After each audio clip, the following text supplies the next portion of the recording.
What's going on to the AMC stock family? In today's video, we will be talking about the one, the only, Charles V. Payne. Now, before I talk about the millions of dollars that just ended up being spent on AMC alone, including how AMC is in a higher ranked position than the blue chip stocks such as Microsoft, Alibaba, and even NVDA, Nvidia. Nvidia is almost a $900 stock, or it is a $900 stock, but it ended up having a stock split. This is absolutely phenomenal, but not many understand this. Now, before we get into all these numbers over here, take a listen to what Charles Payne said before, and then we'll start drawing all these parallels to see if he still remains in a positive and bullish sentiment as before. Major breaking news here.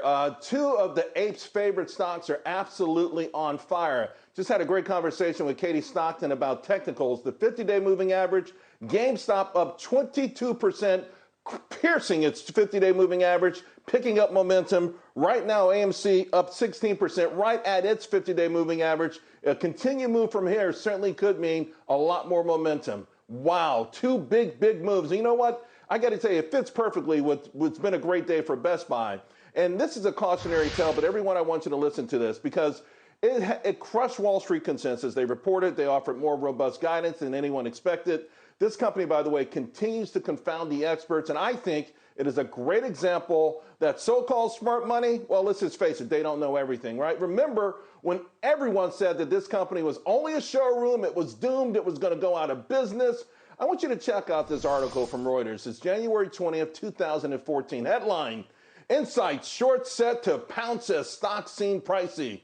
Fed pulls back. Well, Jim Chanos, president and founder of his own firm, one of the most prominent shorts out there, said that the market is primed for people like him. He added that now I think it's not a bad time to be raising capital for what we do. And when critics view me like the village idiot and not an evil genius. The article went on to mention Best Buy as a potential short. Best Buy company shares suffered their worst day in 11 years on Thursday, falling almost 30% after disappointing sales undermined the bullish thesis that helped the stock triple in 2013, and it fell further on Friday. Well, guess what? Since then, that stock is up more than 400%.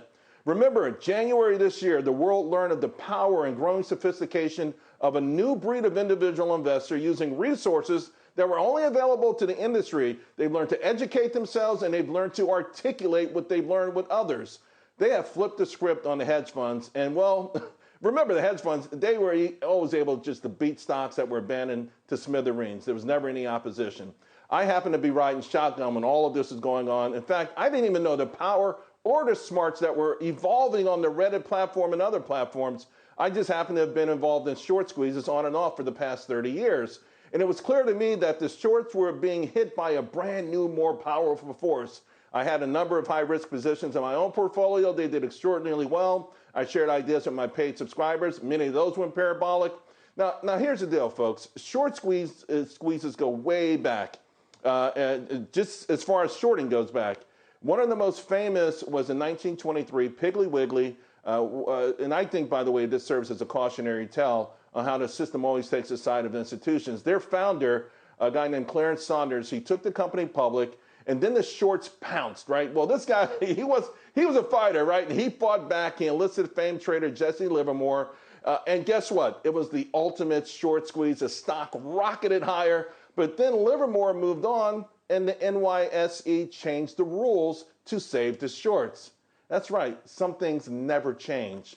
Now, lately, heavily shorted stocks have sort of drifted a little bit lower, especially some of these retail investor names. As you can see by today's action in AMC and GameStop, that's starting to change. Short interest for certain names, they've begun to edge a little bit higher. By the way, if you want these short positions to go higher because you want someone to squeeze, and the more compelling short names are really starting to do pretty well. I've got two names on my radar I want to share with you. Big Five Sporting Goods and Blink, the EV battery play. I think they're both the most intriguing, heavily shorted plays right now that aren't necessarily being played by the apes. By the way, congratulations. The lesson from Best Buy is that companies do learn how to adapt, they learn how to stay alive, and then they learn how to thrive. Now, of course, nothing is guaranteed, and these sort of ideas do carry a higher degree of risk. By the same token, I've said it before, I'll say it again, the so-called smart money, what they do is not guaranteed to always be right either. So what I'm reminded, and what really inspires me with the investing apes, is that you guys have taken control of your lives. You want to change your life. So I say, you know what, find your own way, chart a new path, Break the unfair rules, live and learn, but never, never give up. And now that you guys remember what he said before and how, in my opinion, I thought that was pretty bullish. He went on Fox News and he was saying how the AMC stock family is extremely strong. And not to mention, 9 hours ago, he said that hashtag apes together strong and hashtag apes not leaving. And aside from all these messages, I still believe that Charles Payne is bullish and that he is on our side.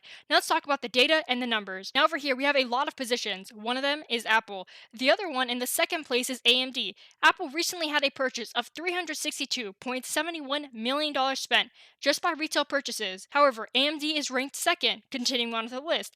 They were spent $154.53 million by the retail traders very recently. In fact, just in the last 5 days. And not to mention, at number 3 in the list, we have AMC Entertainment, ticker symbol AMC, with almost $100 million in spending by just the retail traders. And this isn't where it ends, because I'm going to be comparing the volume from AMC just 5 days ago to right now. The volume is actually declining. However, just because the volume is declining, apparently we still have purchases totaling almost $100 million.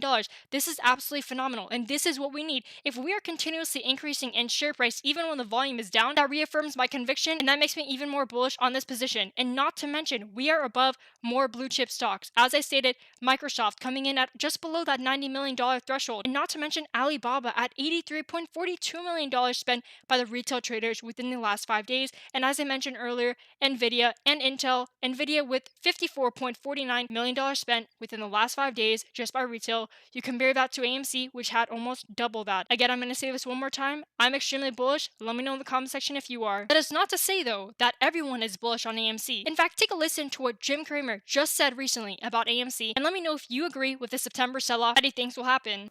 But I say, so what? You buy stocks because you think they're headed higher, not because they've come down from their highs. You buy stocks when they're too cheap, not merely when there's some sort of dip.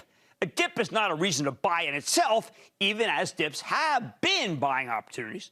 I spent the last couple of weeks warning you not to buy stocks here. I told you that we've been hit and will be hit late September every year, 2 decades, big swoon.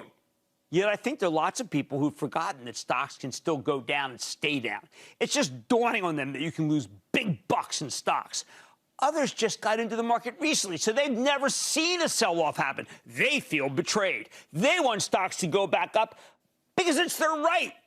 It's right because they're like vacuum cleaners with warranties or something. How dare they go down? Maybe because I've been doing this for 40 years, I got a different approach. I look for reasons not to buy stocks just because they're down. I'm not attracted to dips. I'm attracted to stocks where we've got good reason to believe they'll be able to bottom and start working their way higher. If I don't see those reasons, then I will not pull the trigger. I spent all of the last 2 weeks warning you that now we're in the seasonally weakest time of the year, and you should either go short or take something off the table. But given that the market pulled back ahead of time, does that mean the weakness is baked in? As painful as today was, you could argue, and I will, that we're still at the beginning of the decline because the calendar is very ugly for the next couple of weeks. The fact that the Dow Jones average has turned negative for the quarter means nothing. It's just a collection of stocks. Collections don't collectively decide to stop going down. The idea that I'm now seeing and hearing panic and negatives is positive, if only because we've been castigated for being too negative for these last 2 weeks. It was impossible to read my mentions column, even more than usual on Twitter, because I was so negative, so negative. Well, sorry. Next, we need fewer IPOs flooding the market with excess supply. Turn off the darn IPO spigot, and corporate buybacks can help digest these shares. But we've got a seemingly endless supply of new stocks. Most of them I don't really want. Most of them you don't want. Most of them stink. And that's putting real pressure on the market. If these insiders got to get out at all costs, what the heck? Why should you buy from them? Makes no sense. The deals in the pipe, they must be canceled to make me more bullish. Finally, you got to consider your fellow shareholders. Often they're your greatest enemy. They know how to buy things, whether it's crypto or tech or cruise lines or meme stocks, and they think their buying has the power to push stocks higher. Magical buying. Diamond hands. It worked for a while. It don't work anymore. Do we think these meme investors will suddenly start saying, you know what? I got to do the present value of GameStop's business. I mean, maybe we ought to figure out the discounted cash flow of AMC. They never cared about that before. They certainly haven't learned how to do it now. Do you think they have real reasons when they make a case for buying something here? I don't know. Have you ever read what they have to say? They're on a permanent intellectual vacation. Look, I've been adamant. I mean, pound the table adamant that while we can have a temporary short covering rally, I bet you we get one tomorrow, this market's likely to get hammered here. I don't want you sucked in. It's been done every year for 20 years. And now that you guys heard what Jim Cramer had to say, but not only that, compare the opinions of Jim Cramer to Charles Payne.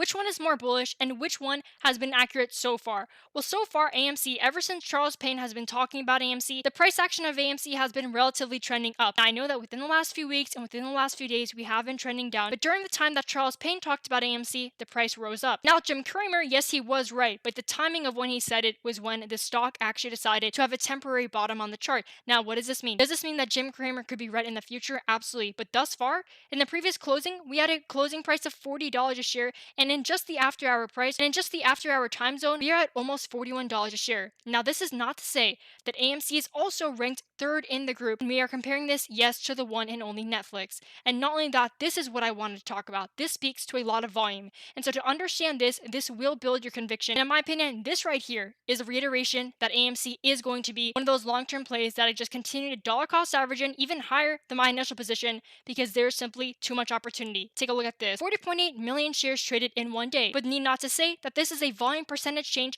of 55%. This is not good. I'm not saying that it's good whatsoever. What I am saying is that with this price action increase, going to $40.43, almost $41 a share, while the volume declined by 55%. These are the similarities that I'm trying to understand right now. Because if AMC is increasing in share price while the volume is decreasing, what is that going to mean when AMC's volume goes up 50% or even 30% or 20%? The number doesn't matter. As long as we go in the positive direction, really, what is that going to mean for AMC? Now let's try to understand the market cap of AMC. And yes, the market cap does matter because as the price fluctuates, so does the market cap. And over here, yes, we are now at $20 billion. We used to be at almost $30 billion when AMC was at $51. That's why I said make sure you guys understand this number because you guys will understand the valuation of AMC. And I understand that many traders, they will try to injustify and invalidate the AMC share price. For example, when AMC was already back at almost $60 a share, just pretty recently, many investors were already starting to doubt AMC. And yes, while the price is down temporarily, I do believe that will start increasing in share price in the near future, which is why I continue to just buy and hold. Now, with that being said, AMC stock family, that $90 million just bought into AMC, even though the volume change is down 55%, all of this is extremely bullish. I know I've continuously been saying this, but the trend is there, and at this point, it's all about the conviction. So again, with that being said, AMC stock family, thanks again for watching, and I'll see you guys next video.